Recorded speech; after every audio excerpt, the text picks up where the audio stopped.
Yeah, so hi everybody, this is Paul here, and I'm just shooting a short video from Eastbourne, where I'm back in my hometown. I'm back for a couple of weeks. We've just come back from Norway and we're heading to Sweden pretty soon, but just home for a couple of weeks and just having some time for myself. Actually sitting in a lovely little park at the moment, just enjoying the afternoon. And as I was sitting here, I was just reflecting upon some of the conversations that I've had with people recently, and I just thought I would just share a little bit about that because it feels like that's quite pertinent at the moment.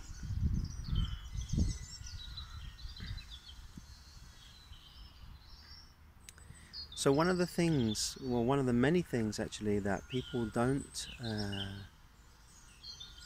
consider when they begin to awaken, one of the things they don't consider may happen when they begin to recognize their true position, is as we come more into that place of light and into that place of stillness, that also shines the light on our shadow and on aspects of ourself which were previously hidden.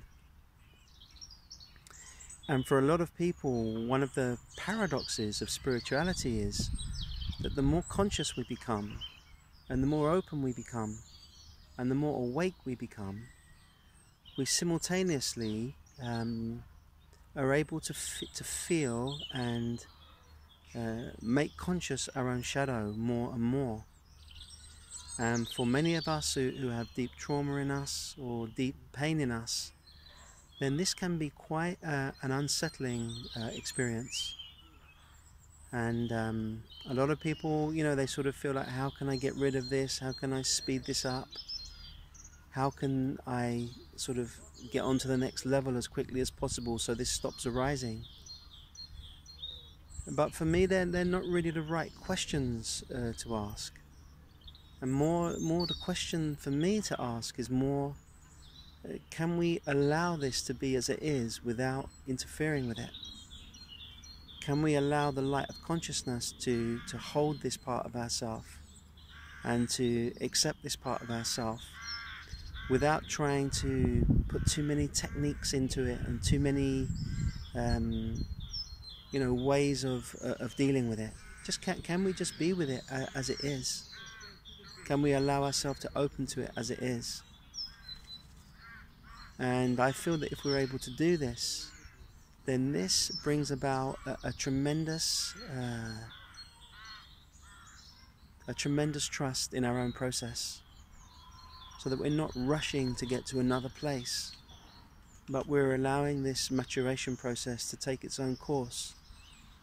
Because as I've often said, the recognition of the self, it is not the end of the path, but it is the beginning of the path. And it is the beginning of a life lived from that position. And as we live from that position, that will also bring up the stuff that was able to hide inside the separate self. So that was just a quick sharing. And yeah, like I say, I speak to people every single day. I have individual sessions with people all the time. And sometimes there's a theme that comes up, and that theme seems to be the most relevant one at the moment. It seems to be something that people are speaking to me about all the time. And also, even in my own process, I can sense that. I sense that there's an awakening to the self, and also there is a process going on of bringing everything else into that recognition. Yeah, so I'm gonna just enjoy this afternoon in this park. It was actually forecast rain, but it's really quite beautiful here now. And yeah, I hope this video is helpful for anybody, and yeah, I hope to see you soon. Okay, we have some online meetings coming up soon as well. If people are not able to travel and they want to join us online, then there are plenty of opportunities to meet online and be supported in your own process. Oh, my ear thing has come out now. Probably a good sign to end. Okay, God bless everyone. Bye bye.